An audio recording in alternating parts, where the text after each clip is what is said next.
قسم ہے اس قرآن کی جو بتاتا ہے کہ اللہ تمہاری شہ رگ سے بھی زیادہ قریب ہے۔ تم اکیلے نہیں ہو، اس وقت بھی کوئی ہے جو تمہارے ہر لفظ کو لکھ رہا ہے۔ اس دن کوئی وکیل نہیں ہوگا، کوئی سفارش نہیں ہوگی، صرف تمہارے اعمال بولیں گے۔ جہنم پوچھے گی کیا میں بھر گئی، اور جنت قریب لائی جائے گی۔ ٹھیک اسی طرح قیامت کے دن مردوں کا زندہ ہو کر نکلنا بھی ہوگا۔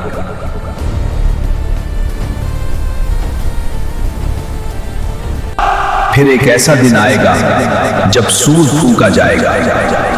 یہ وہی دن ہوگا جس کا وعدہ اللہ نے بار بار کیا تھا۔ اس دن کوئی انکار کام نہیں آئے گا۔ انسان سے کہا جائے گا کہ تو اس دن سے غافل تھا۔ مہان قرآن کی جو کیول پڑھنے کی کتاب نہیں بلکہ انسان کی سوئی ہوئی روح کو جگانے والا زندہ پیغام ہے۔ یہ قرآن دلوں کے بھیتر اتر کر انسان کو اس کی شروعات، اس کی ذمہ داری اور اس کے آخری انجام کی یاد دلاتا ہے۔ لیکن لوگوں کو حیرانی ہوتی ہے کہ انہی میں سے ایک انسان کو اللہ نے چیتاونی دینے والا بنا کر بھیج دیا۔ وہ کہتے ہیں کہ کیا جب ہم مر جائیں گے اور مٹی میں مل جائیں گے تو کیا دوبارہ زندہ کیے جائیں گے؟ ان کے لیے یہ بات عجیب ہے کیونکہ ان کی نظر صرف اس دنیا تک سیمت ہو کر رہ گئی ہے۔ اللہ فرماتا ہے کہ ہمیں معلوم ہے زمین ان کے جسم میں سے کیا کیا کم کر دیتی ہے۔ ہر ہڈی، ہر جرہ اور ہر نشان ہمارے علم میں محفوظ ہے اور ہمارے پاس سب کچھ لکھا ہوا ہے۔ اصل میں جب ان کے پاس سچائی آئی تو انہوں نے اسے ماننے کے بجائے جھٹلا دیا۔ اسی وجہ سے وہ شک، الجھن اور انکار کی ایسی حالت میں پھنس گئے جس سے نکلنا ان کے لیے مشکل ہو گیا۔ اگر یہ لوگ سچائی کو سمجھنا چاہتے تو اپنے سر کے اوپر پھیلے ہوئے آسمان کو غور سے دیکھتے۔ وہ دیکھتے کہ اللہ نے آسمان کو کتنی مضبوطی اور خوبصورتی کے ساتھ بنایا ہے۔ اس میں نہ کوئی درار ہے،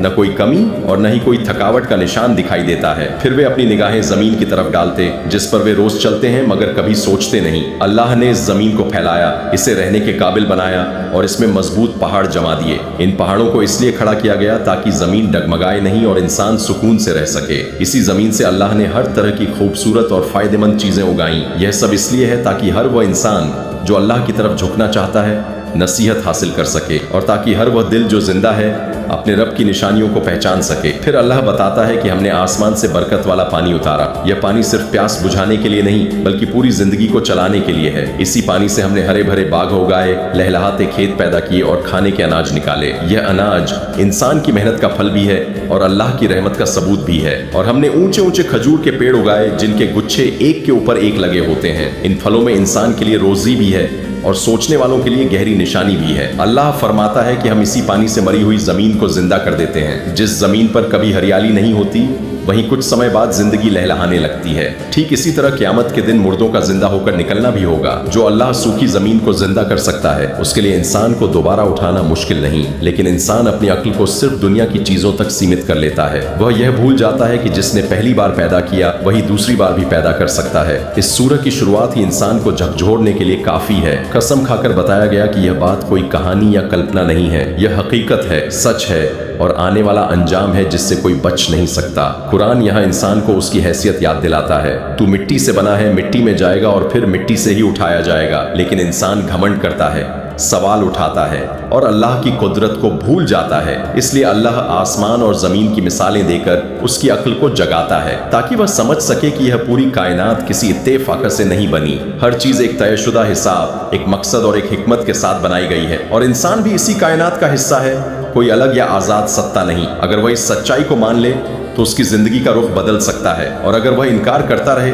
تو وہی شک اور حیرانی اس کی تباہی کا کارن بن جائے گی۔ سورہ کہف کا یہ پہلا حصہ انسان کو سوچنے پر مجبور کرتا ہے، کیا واقعی مرنے کے بعد زندگی ناممکن ہے یا یہ صرف ہمارے وہم ہیں؟ اللہ صاف شبدوں میں بتا دیتا ہے کہ دوبارہ زندہ ہونا بالکل سچ ہے اور جو اس سچائی کو مانے گا وہی آنے والی زندگی میں کامیاب ہوگا۔ یہ آیتیں ڈرانے کے ساتھ ساتھ راستہ بھی دکھاتی ہیں۔ راستہ یہ کہ انسان اپنے رب کو پہچانے اور اس کی قدرت پر بھروسہ کرے اور اپنی عقل، دل اور عمل تینوں کو ایک ساتھ صحیح دشا میں لگائے۔ یہیں سے سورہ کہف انسان کو اگلے مرحلے کی طرف لے جاتی ہے جہاں حساب اور جواب کا ذکر آئے گا۔ ان ساری نشانیوں کے بعد بھی انسان سوچتا ہے کہ وہ بنا جواب دہی کے جی سکتا ہے، لیکن اللہ فرماتا ہے کہ ہم نے انسان کو پیدا کیا اور اس کے دل میں اٹھنے والے خیال تک جانتے ہیں۔ انسان جو سوچتا ہے، جو چھپاتا ہے اور جو جتاتا ہے